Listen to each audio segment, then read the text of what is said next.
Coach, when you were the assistant to the head coach, did you ever think that there would be a day that you would be the head coach? I really didn't. I was so focused on that day and the task at hand.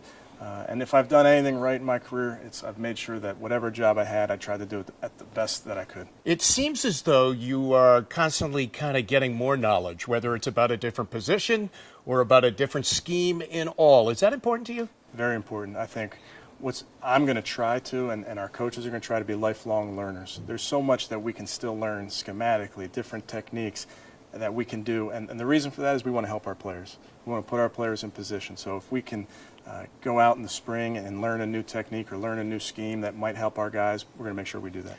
Quarterbacks are intriguing guys, okay? They all want to be great. You've been with all kinds of quarterbacks at all different stages in their career. You get a young quarterback here that made it look easy in his rookie year, and, you know, he had a few bumps in the road in his second year.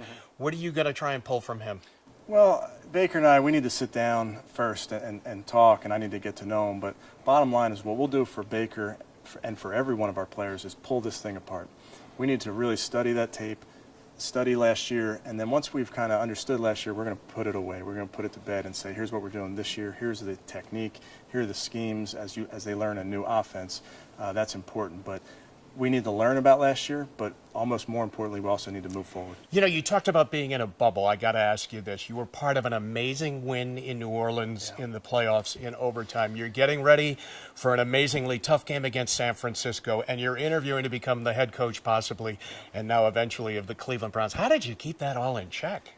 Again, it's not hard when there's so many things that have to happen during the week as a coordinator and as a coach. There's so much work that goes into that. So I dove into the work, and we weren't able to win that ball game out there in San Francisco, and a credit to that team. I think they did an outstanding job. But as far as my preparation and my focus, when you're playing a team like that, it's not hard to make sure your focus is on that defense. It seems as though organization and preparedness are right very high on your priority list.